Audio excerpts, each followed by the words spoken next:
In this video, we're going to look at the periodic table and we're going to classify the elements into groups. And so as we go through these terms, I'm going to be checking them off. So the groups are the vertical columns on the periodic table. And so if I go over here, I can see that all of these elements are in the same vertical column.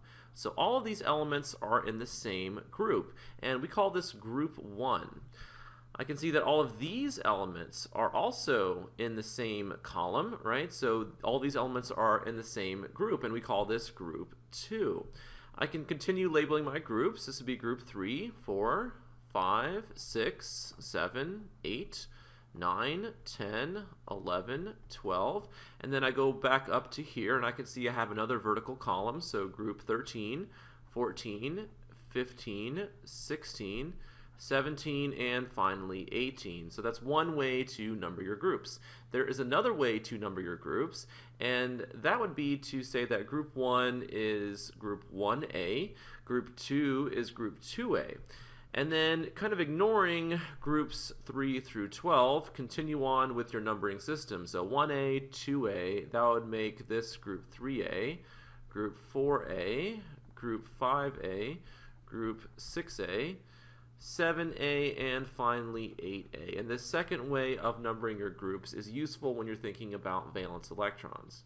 And so let's move on to the concept of periods, right? So a period is a horizontal row on the periodic table. And so if I look at period 1, and I just move across my periodic table, right? Hydrogen is in the first period, and so is helium.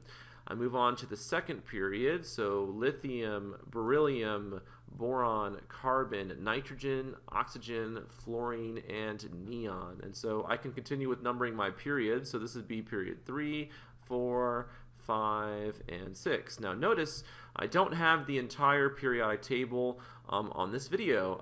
I didn't have enough room, and we're not really going to talk about all of those elements anyway. So let's go ahead and focus on metals next. And so let's talk about the alkali metals. And so when I'm talking about metals, I'm going to try to write in red here. So the alkali metals are found in group 1 or group 1A. So things like lithium and sodium, potassium, right? So here are my alkali metals. The alkali metals are soft silvery metals that are extremely reactive. And one nice thing about organizing the elements into groups is elements in the same group have similar chemical properties. And so the alkali metals react in similar ways. For example, all the alkali metals will react with water. And the alkali metals turn out to be so reactive that you're not going to find them in their pure state in nature. You're not going to walk outside and find some sodium lying on the ground. Okay, they're found in nature in combination with other elements.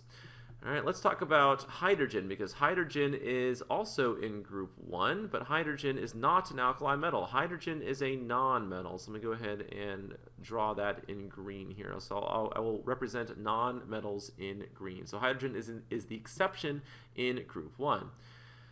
Next, let's talk about the alkaline earth metals. So you find those in group 2 or group 2A, so right in here. So things like magnesium and calcium and strontium are your alkaline earth metals. Your alkaline earth metals are reactive, not quite as reactive as the metals in group 1, but you don't find these in the pure state either. You find them in combination with other elements. And so once again, the alkaline earth metals are going to react in similar ways. They have similar chemical properties, and so that's, again, a convenient way of organizing the periodic table into groups. So for right now, let's just go ahead and say groups 3 through 12, right? These are all metals in here. And let's just talk about metals in general for a minute. So metals, the properties of metals. So metals are solids at room temperature, except for mercury. So here is mercury down here, which is a liquid at room temperature. Metals are very malleable, which means that you can form them into different shapes. They're very workable. They're not brittle. Metals are also ductile, which means you can draw them into wires. You can form them into wires. For example, like copper. So here's copper right here. So copper wires, of course, carry current in homes, right? So metals are good conductors of heat and electricity, and so those are the properties of metals that most textbooks will talk about. So let's contrast those with nonmetals. right? So nonmetals, if you have a solid nonmetal, those solids would tend to be brittle, not malleable like metals. Nonmetals are poor conductors of heat and electricity. So you find nonmetals in different states of matter. So let's talk about one of the nonmetals now, and that would be the halogens. And so let's find the halogens on our periodic table. You find them in group 7A or group 17, and so things like fluorine, chlorine, bromine. So here are your halogens right in here. So halogens are very reactive nonmetals. So they're often very colorful, very corrosive. And the name halogen actually means salt former, and so we're actually going to come back to that in the next video when we look at some electron configurations and we talk about why these things are so reactive. And so those are the halogens.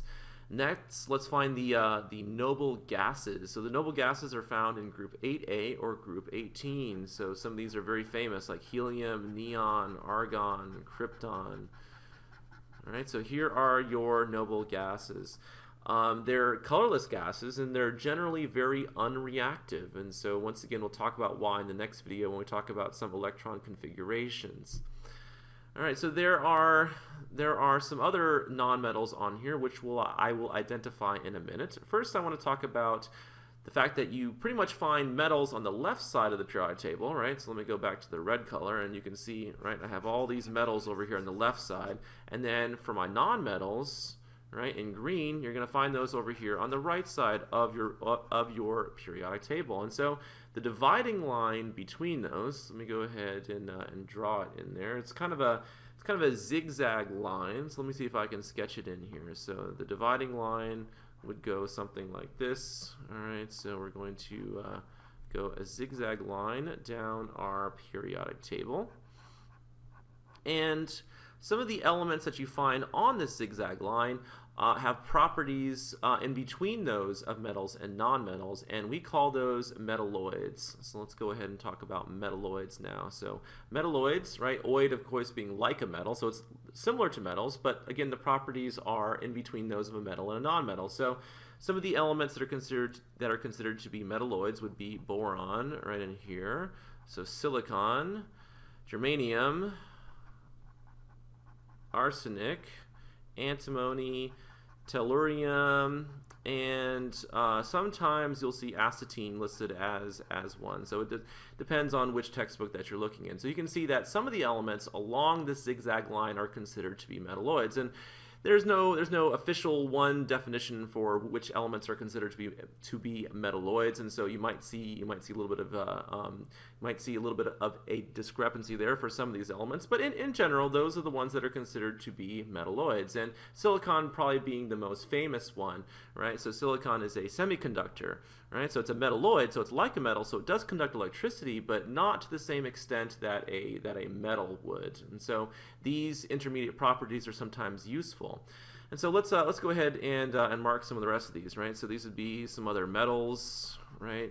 And then over here on the right would be the rest of your nonmetals here. So carbon is a nonmetal, nitrogen is nonmetal, oxygen is nonmetal, phosphorus, sulfur, and so that's just a quick way to divide the periodic table up with some simple definitions. All right, so in the next video we'll talk more about the electronic structure and we'll get into definition of transition metals.